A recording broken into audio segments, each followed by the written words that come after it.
Hello, everybody, and Shabbat Shalom. So, please turn with me today to Leviticus 18. Now, most people skip this book.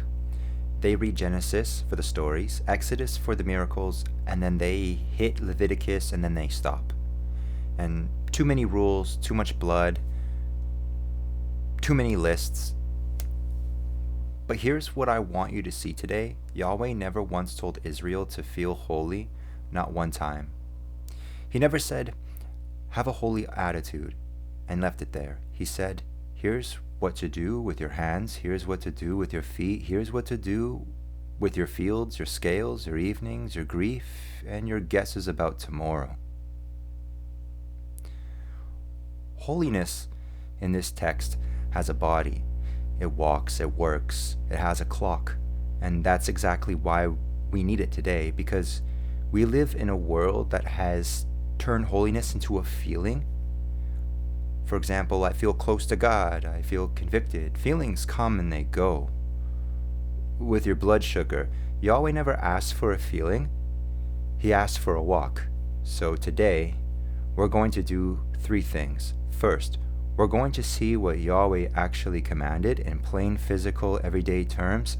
Secondly, we're going to see where Yeshua stands inside every one of these commands, not erasing them, but fulfilling them. And thirdly, we're going to ask the hardest question in the whole sermon. If this was the standard under the law, how much more is expected of us now that the Spirit lives inside of us?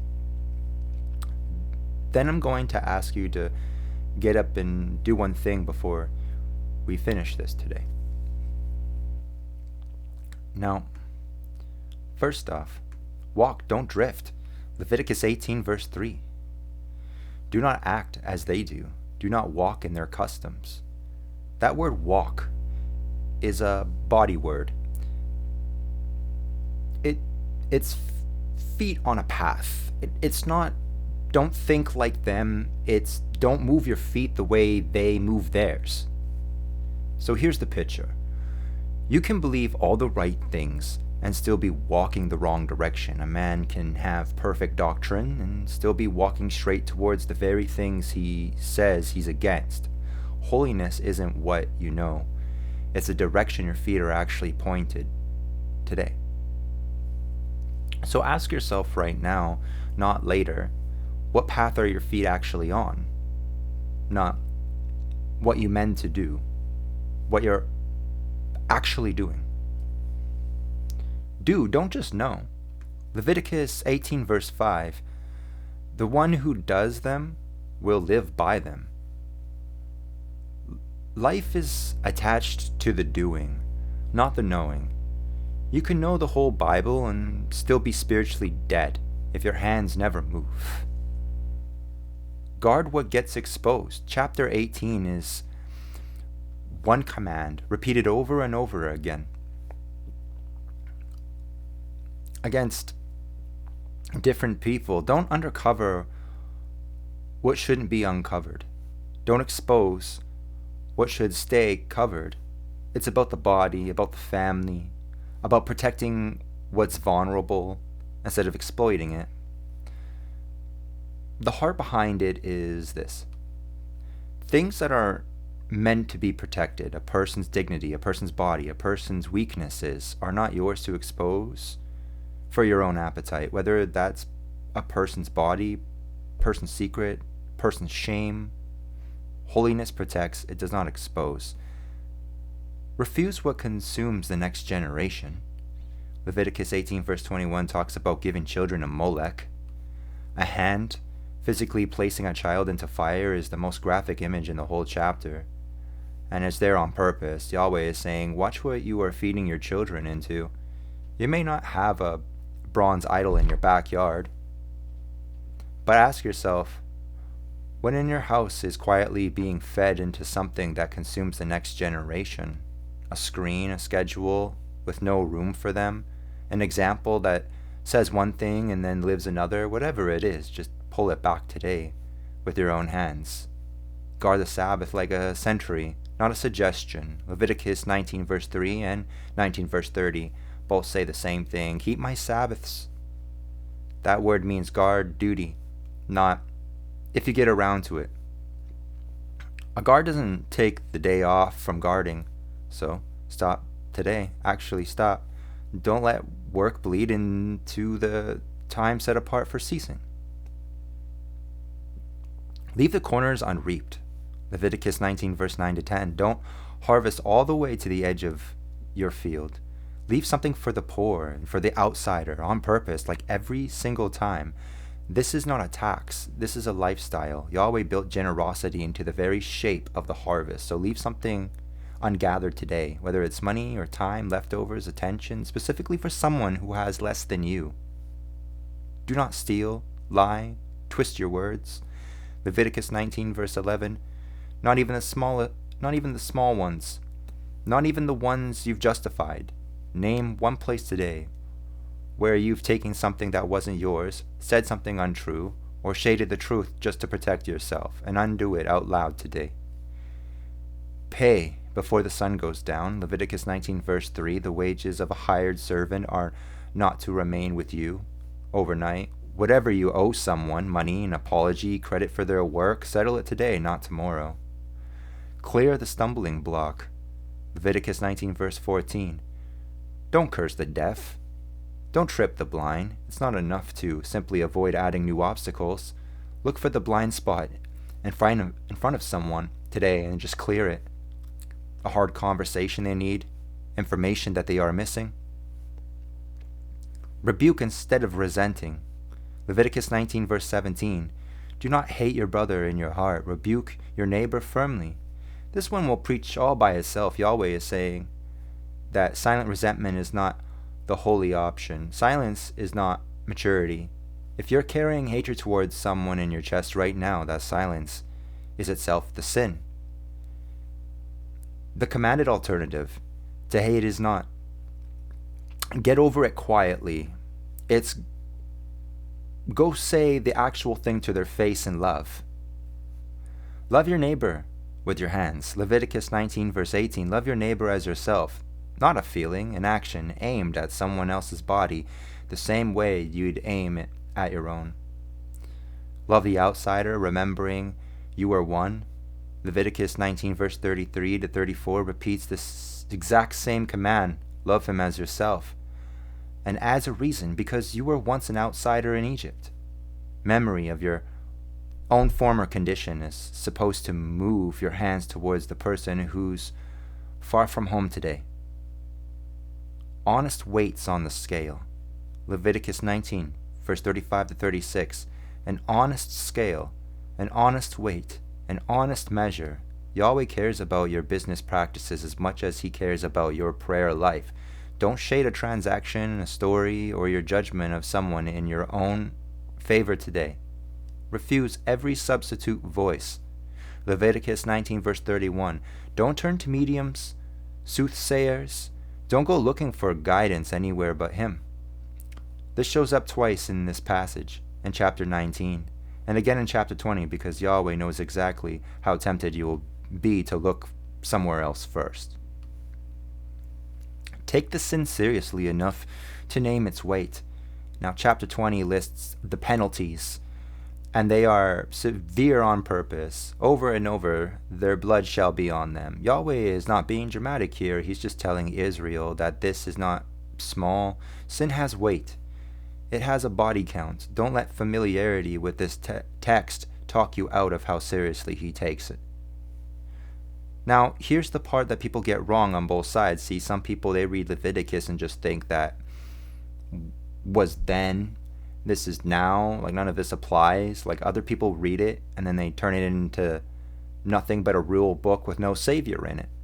Well, both are wrong.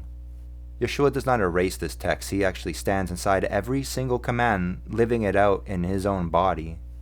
See, where the law forbids uncovering nakedness, exposing what should stay covered, Yeshua is the one who covers. He clothes people who've been stripped of their dignity. And the olive stake also. See, his own body is exposed so that ours could be covered again. Where the law says the defiled land vomits out its people, Yeshua is the one who is vomited out of the city, hung outside the gate, carrying the expulsion so the rest of us wouldn't have to. Where the law says the guilty are cut off, Daniel's prophecy says the Messiah himself would be cut off. He takes the severing penalty in his own body in our place. Where the law says, leave the corners of your field for the poor, Yeshua feeds a crowd of thousands, and there are still baskets of leftovers gathered up. He is the field that never runs out. Where the law says, pay the workers before sundown, Yeshua pays even the worker hired at the last hour, full wages, no withholding.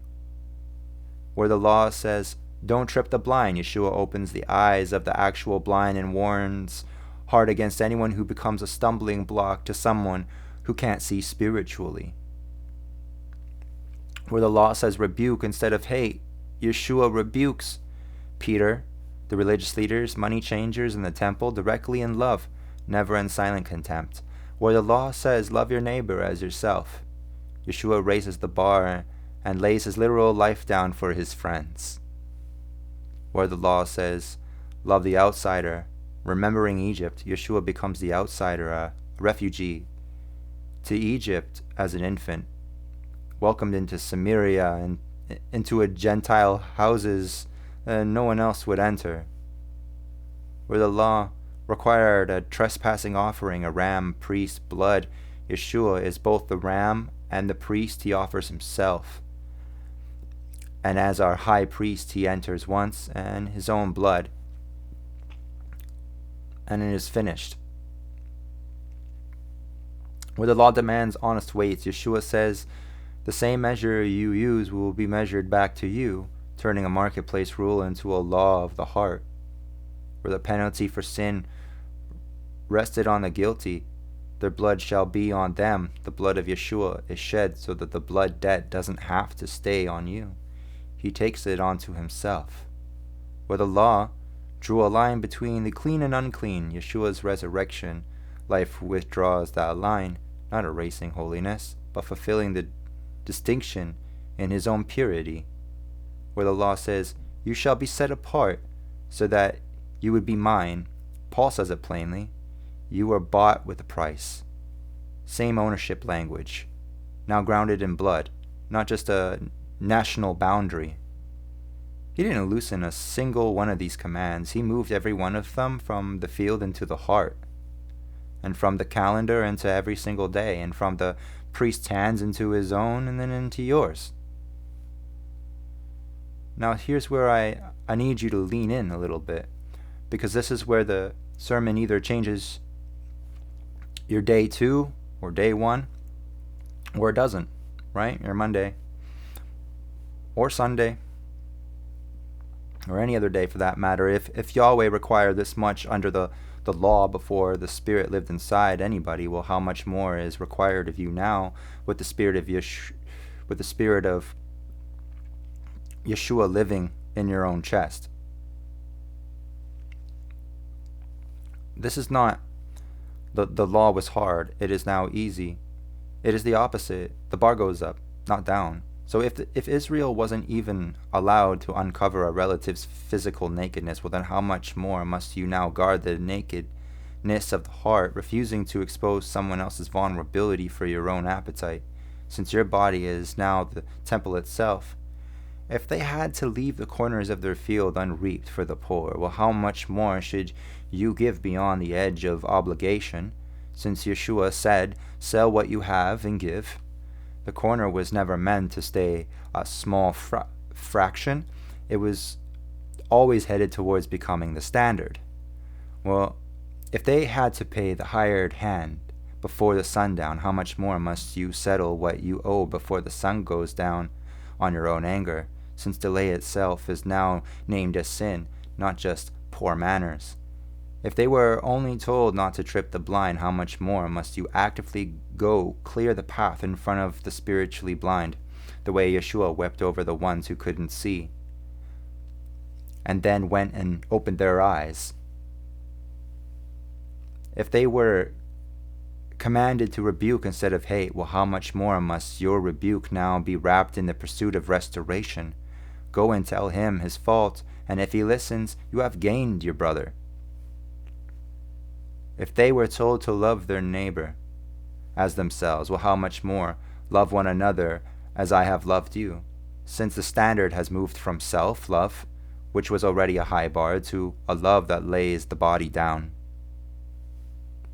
If they were told to love the outsider because they remembered Egypt, how much more must you treat every outsider, every enemy, every stranger as already grafted in, since there is neither Jew nor Greek in Messiah.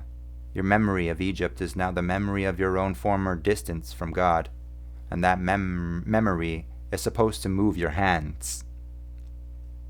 If they had to bring a ram and waited for a priest to atone for them, how much more directly can you now approach the thrones of grace yourself, since your high priest already entered once for all, no ram, no repeat trip, and also no excuse not to come immediately. If they weren't allowed to check a medium or a soothsayer, well, how much more must you refuse every substitute source of guidance today? Horoscopes, algorithms, the approval of the crowd, your own anxious imagination, since you have direct access to the Spirit who guides into all truth. Checking it anywhere else isn't just forbidden now, it's quite unnecessary. If the death penalty rested on the body for the act itself, well, how much more seriously does Yeshua treat the root underneath the act? Out of the heart comes sexual immorality, moving the whole conversation from something a court could punish to something only the Spirit can actually clean. The direction never reverses, not one time. The external boundary becomes a deeper, more demanding Spirit-discerned reality in Yeshua. Never an excuse, never a loosening. So here's the whole message in one sentence. Yahweh did not ask Israel to feel holy. He told them what to do with their hands, feet, fields, scales, evenings, grief, and their guesses about the future. Yeshua did not remove a single one of those demands. He moved every one of them from the field into your heart, from the calendar into your everyday, from the priest's hands into his own pierced ones, and then into yours, because his Spirit now lives exactly where the boundary used to stand. So don't leave this today just feeling something. Just pick one thing from everything that we walk through, just one thing right now, before you check your phone or before you talk to some person today, right? Or even stand up out of your seat. Okay, if there is someone you need to rebuke instead of resent, is there like a debt or money or an apology you need to settle before tonight? Is there a substitute voice you've been listening to instead of him? Is there something quietly being fed into your children that needs to be pulled back by your own hand? Yeah, just pick one, get up, and just go do it. That's the whole sermon. Because Yahweh is not asking you to feel something today. He's asking you to do one thing. Go do it. Now, 2 sisters received a field from their father, split evenly, stone by stone. The elder knew every word her father had ever spoken about that field, how it should be worked, what should be left standing, what was owed, and to whom. She could recite it by heart. But when harvest came, she reaped to the very last row and gathered every dropped grape into her own basket. The younger sister rose before light and worked until it was gone. She left the edges of her field standing, and a widow came at dusk and just gathered what remained, and no one asked the widow's name. The elder sister's foreman worked hard under the sun, and she told him, "I will pay you when it is convenient." And the younger paid her worker before the sun had touched the hills, though it cost her the bread she had set aside for herself. A man had once wronged the elder sister, and She never spoke to his face, only to the other woman, softly again and again, until the wrong sat inside her like a stone she carried, but would not put down. A neighbor's goat trampled the younger sister's barley more than once, and she went to him directly and said, "This must stop." And he was ashamed, and he built a fence, and they mended it together the following spring.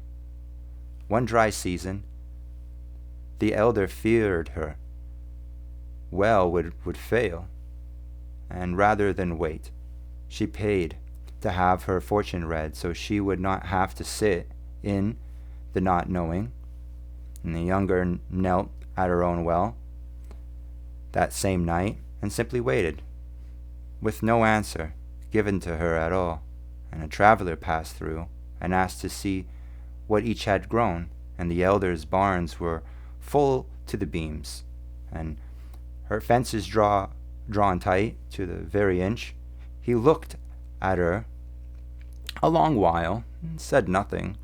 Then he crossed to the younger's field, smaller barns and harder hands, and a widow gleaning at the edge, and a foreman well paid, and a neighbor mending a fence beside her as a friend. And he said, "Which of you has kept your father's field?" And the elder said, "I have never once forgotten his words." He said, "It is not the one who remembers the words who has kept the field. It is the one whose hands have already been walking it." That night the elder went, for the first time, and said the true thing to the man's face, instead of the story she had been carrying. And in the morning she went to the widow's tent, not with grain from her own basket, but with her own 2 hands, to gather what should have been left for her from the start. So anyone with ears, let anyone with ears listen. The field is not kept by the one who can recite it. It is kept by the one who already bent low inside it, hands in the dirt, before anyone comes looking for fruit. With that being said, y'all can go in peace, and peace be with you. Shalom.